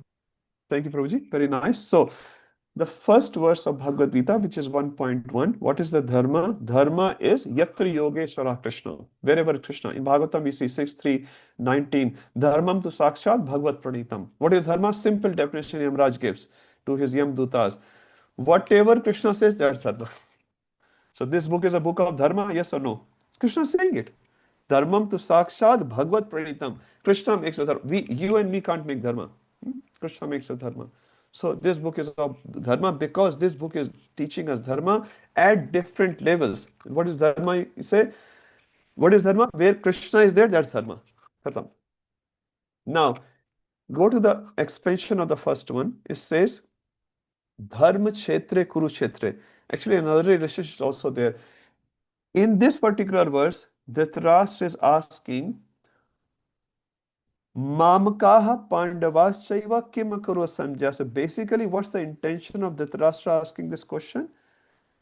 In the Yuddha Bhumi, when my sons and the other party sons assembled, what happened? So where they are assembled? In the battlefield of Kurukshetra. So when they are assembled in the battlefield of Kurukshetra, for what purpose? Samveta Yusva. Yusva means Yuddha, battle. Samveta means they assembled. Yusva for the desire of Yuddha. So if they assembled with the desire of Yuddha in the battlefield, what will happen? What do you think will happen? Yuddha will happen, isn't it? You sit down, all of you sit down with a nice plate of prasadam. And you start saying, Mahaprasade Govinde Namo Brahmani Vaishnave. And then someone asks, so what will happen then? What will happen? We eat prasad. What other thing will happen? Even reading the whole prayer sometimes becomes so difficult, huh? And we say, Hare Krishna, Krishna Krishna, Hare Hare. Mahaprasad ki jai. Start eating, huh? So now, if the warriors have assembled into the war field with all their weapons, with the desire, which is Sachin Tendulkar and whoever the current captain, I don't know too much, with all their cricket gears, go into that cricket pitch, what do you call that? Shabman Gill. Huh? Shabman Gill. Okay, I don't know even that name, Prabhu. Anyway, what is this cricket ground? Sydney cricket ground, if I'm not wrong. I've never been there, but I think that's the one it is. Nandini Mataji knows because she lives next to that. Sydney cricket ground, huh? So you go to Sydney cricket ground with all your gear and all the two teams assembled here, India versus whoever. What they did? They played the match, isn't it? Very, very obvious. Huh? So, but when Dhritarashtra is asking a question which actually is so obvious, it's so obvious. Why is he asking a question? It should be so obvious. That means he has a doubt in the normal answer, isn't it? Unless you have doubt, you will not ask. So your expectation is, here Dhritarashtra's expectation is that something else might have happened in the normal answer. So that's why he's asking a question, because he has a doubt. Now, what is the normal course of scenario? Two armies came, they fought, one army won, one army lost. Now, which army is going to win and which army is going to lose? Dhritarashtra also knows. My sons are not pious. Pandu's sons are pious, so they will win the match. They will win the game. They will win the war. So, his normal expectation, or very normal, is Pandu's son will win. But his abnormal expectation is, what if my son wins? Huh? So, he asks a question in the very first verse of Bhagavad Gita. And our Acharya says the answer of the first verse of Bhagavad Gita is given in the last verse of Bhagavad Gita. The last verse of Bhagavad Gita is Yat Yogeshwaro Krishna Yata Partho Dhanudara Tatra Shri Vijyor Bhutir Dhruva Nitir Matir Mama. Wherever is Krishna and wherever is Arjun, four things will happen. Four things will happen. You don't have to note all this. When we come to 1870, we'll talk about it. Four things. What are the four things will happen? Shri will be there. Shri means, Shri has multiple meanings. One of the meanings of Shri is, Shri means beauty as well. Shri means wealth as well. Shri means auspiciousness as well. So wherever Krishna and Arjun is, the supreme auspiciousness will be present. It has to happen because the devotee and the Lord is pure devotee of the Lord and Lord himself is present there. Second thing, what will happen? Vijay. So what Dhritarashtra is expecting? I will become victorious. He's saying, no. Wherever is Krishna, Vijay will follow Krishna. Third thing will have Bhuti. Bhuti refers to extraordinary power. So not only victory will be there, extraordinary power will be on that side. Dhruva means certainly it has to happen. There's no doubt in that. Oh, I may win the war. No. It has to happen only where Krishna is there. That party will be victorious. And the fourth thing which happened, Niti, supreme morality will also exist. So devotees just don't win by cheating. They win by supreme morality. Supreme morality. Now, this has multiple meanings as well. We'll not talk about it. But the question which Dhritarashtra is asking in the verse 1 will be answered by Sanjaya in the 78th verse of Bhagavad Gita, which is the final verse spoken by Sanjaya. So Sanjaya is giving a prophecy to Dhritarashtra in the very beginning that who will win the war? Pandavas will win the war because Krishna personally is present there. One thing which I forgot to mention, if someone else was mentioning, I think last week as well. When did this conversation start? So if you go back,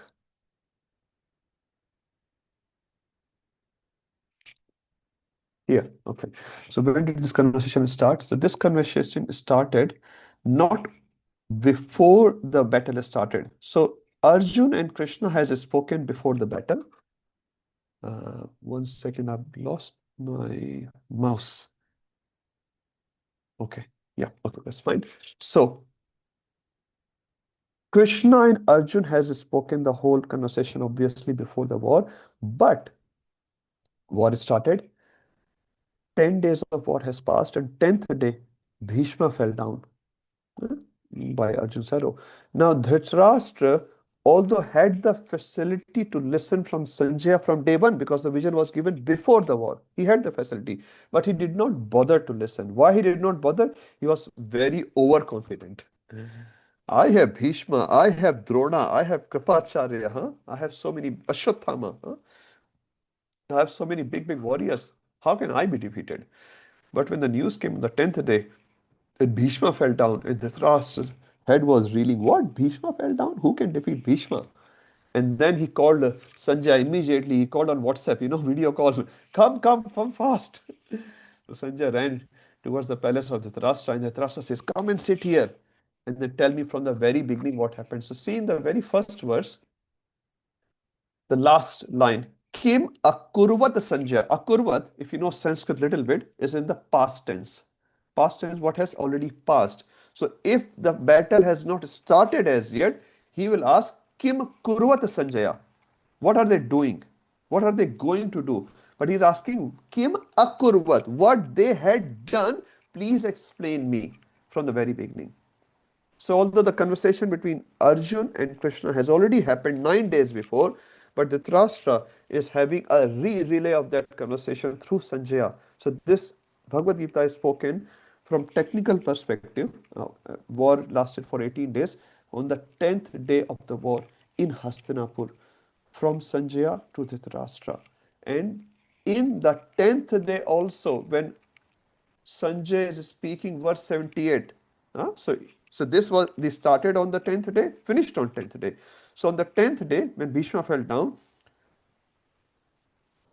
Sanjay is making a prophecy that, my dear king, your sons are going to lose, Krishna and Pandavas are going to win. Still there is a time. If you want to, please stop the war. And if Dhritarashtra wanted, he would have actually stopped the war on 10th day itself and saved his sons. But he still did not save. There are many explanations in Mahabharata for that. We'll not go there. So this conversation happened on the 10th day of war. Everyone is clear on that? So Bhagavad Gita's conversation, which we are reading right now, happened only on the 10th day. Why Dhritarashtra was so much attached to his sons? Our acharyas explains his name itself. Anyone knows the meaning of word Dhritarashtra? Dhrita means holding very tightly. Rashtra means Jameen, land. One who holds the land very tightly is called Dhritarashtra. Once he was made the king, like he was only power of attorney. If you remember the whole Mahabharata, he was only power of attorney. Till the time the son of Pandu was not ready, he was put on throne just to as a caretaker. But one time you get kursi, you never leave. In India, they say, a politician only die when someone shoots him. Only leave the chair when someone shoots him, or they lose the election. They never leave the the kingdom voluntarily. In our Vedic culture, there was a very nice, there was a Vanaprastha ashram. At the age of 50, people will retire voluntarily. Huh? No one has to shoot them or push them out of the house or out of the kingdom or kill them. Not like that. They will voluntarily retire. That's called Vanaprastha. Respectfully, they will give to their worthy sons, and they will go in the jungle somewhere. They will never come back for the worship of Krishna. Maharaj Bharat in 5th canto, we see that example. So Dhritarashtra is very, very attached to his son because his name is Dhritarashtra. He is someone's calling land mafia. Land mafia. He has taken over the kingdom of his brother and now he's not releasing it. And he's saying, if you want to release, you have to fight with me. It's like a mafia. Huh? What's the meaning of word Duryodhan? Duryodhan. Yodhan means yuddha. Dur means bad reasoning. Who is always fighting for a bad cause. Fighting itself is not wrong, but fighting for a good cause is good.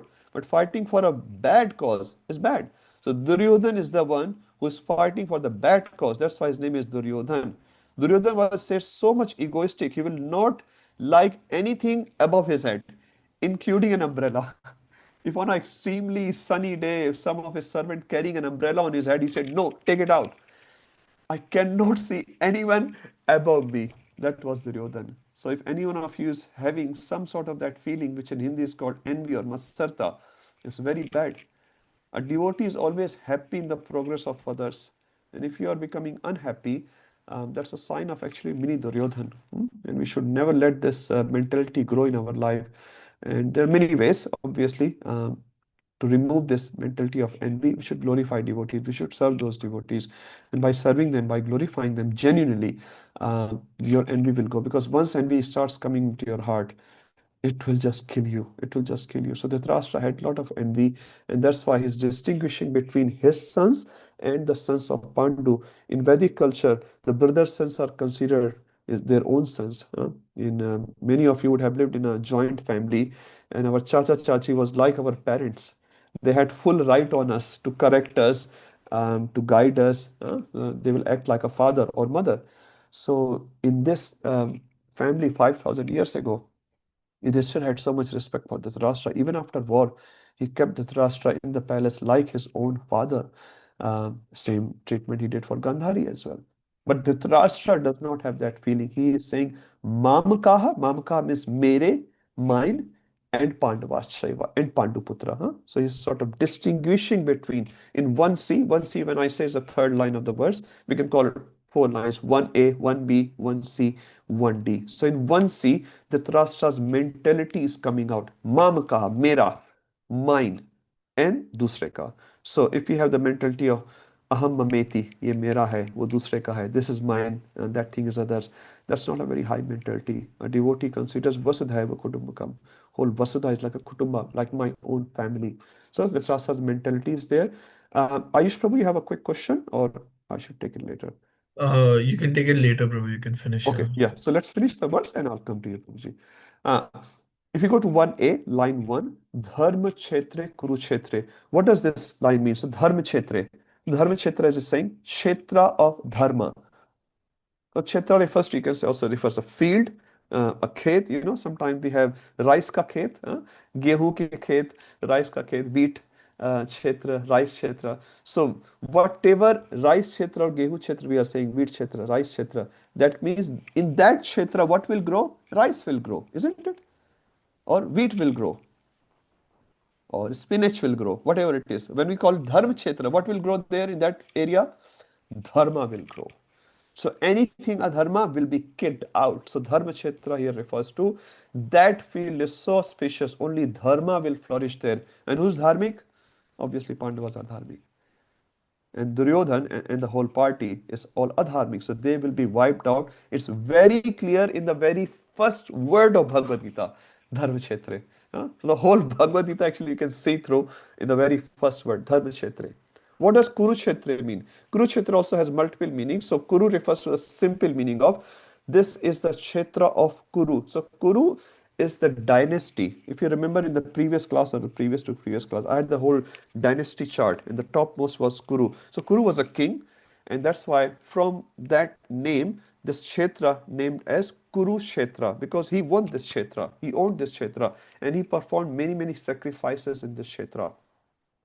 So this name Kurukshetra is perfectly valid.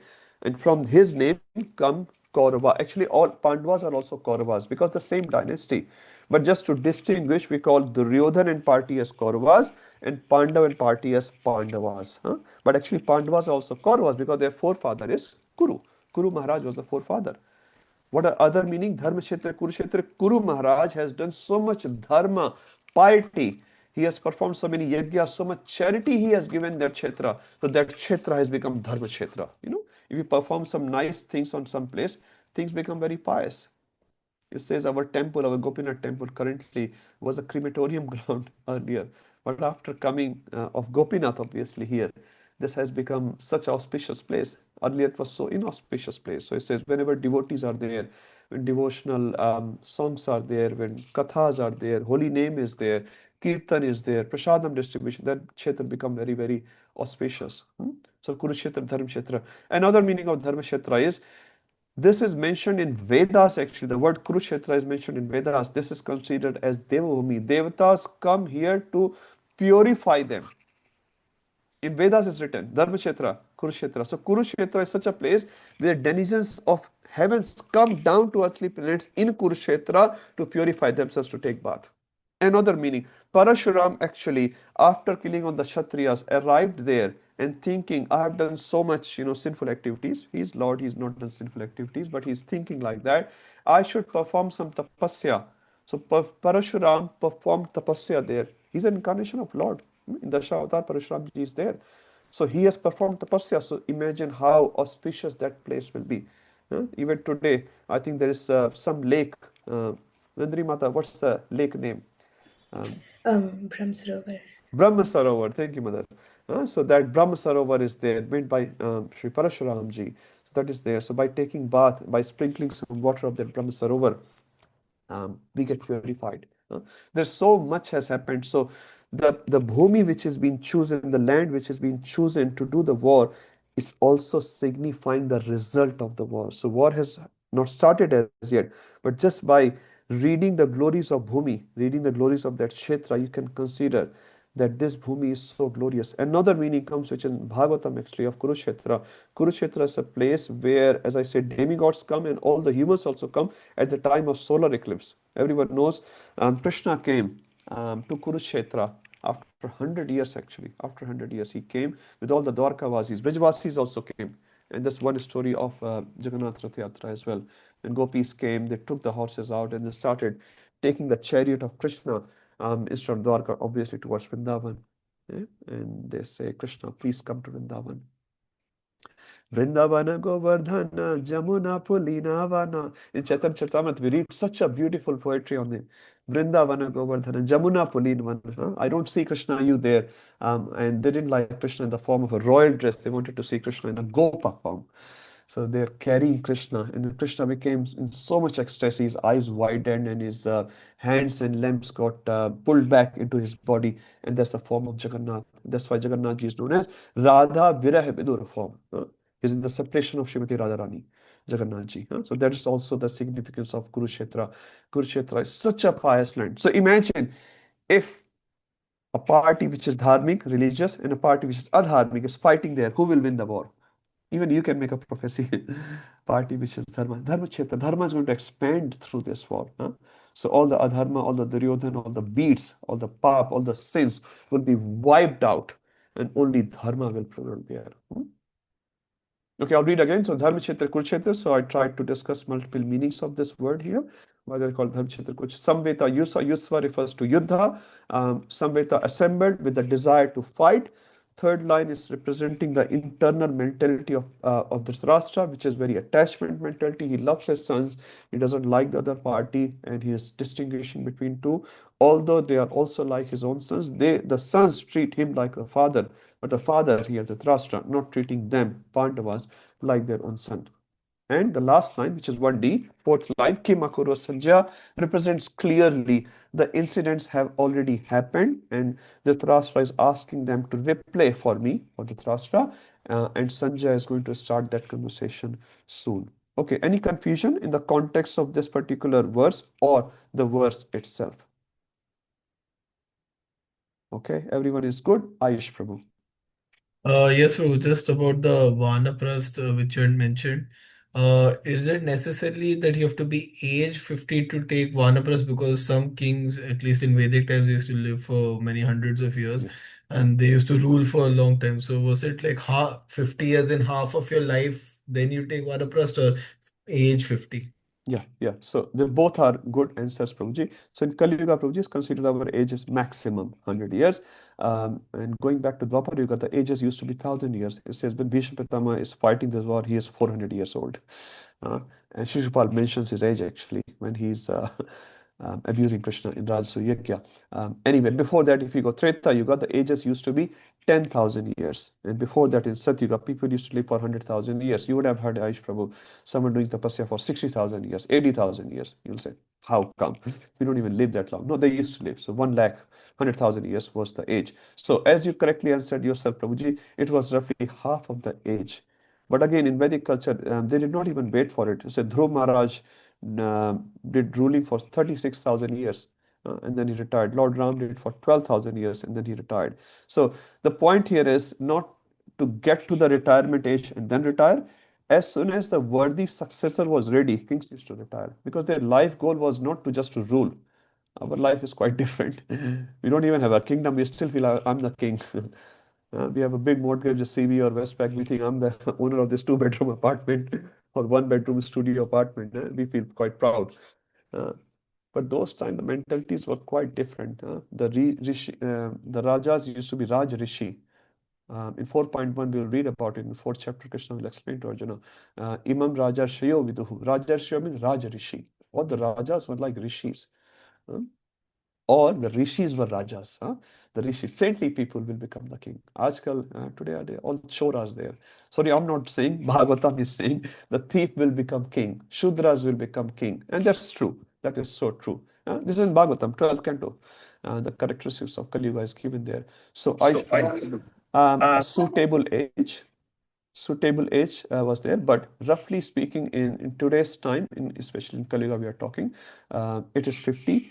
But again, some people doesn't have to take at 50, they can take at 55. But the point here is the principle should be lived on. And Amrendra Prabhu was saying very beautifully in one class, he's saying, even the Hindi numbers tell you to go to 1. Ikya 1, Ba 1, Tir 1, go to 1. And when you pass AC, you should take sannyas. When you pass 80, Ikyasi, Bayasi, Tirasi, become sannyasi. So even our numbers, Hindi, Vedic numbers are telling you to go. And nowadays we are just grabbing. How much? Even at the age of 65, people are starting new ventures. Unless it's building Krishna's house, which Prabhupada also did. That's a different story. But material ventures, I mean. No, there's no need. Whatever you have earned, whatever savings you have, little bit, just maintain yourself.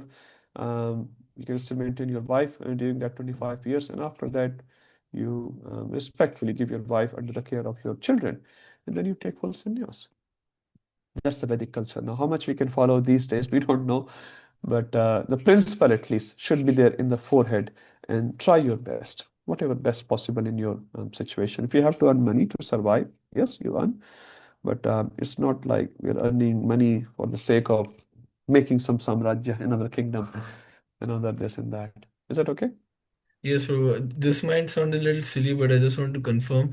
Vanaprastha is only when you spend your first half of your life as Grihastha and then you take Vanaprastha, or can from Brahmachari ashram also you can go to Yes, Vanaprastha? from brahmachari you can take sannyas as well. Yeah, so one grahastha is completely optional. Grahastha is for those who have that sort of inclination, which is perfectly fine. But if you don't have the mentality, yes, from brahmachari you can directly jump to vanaprastha and then to sannyas.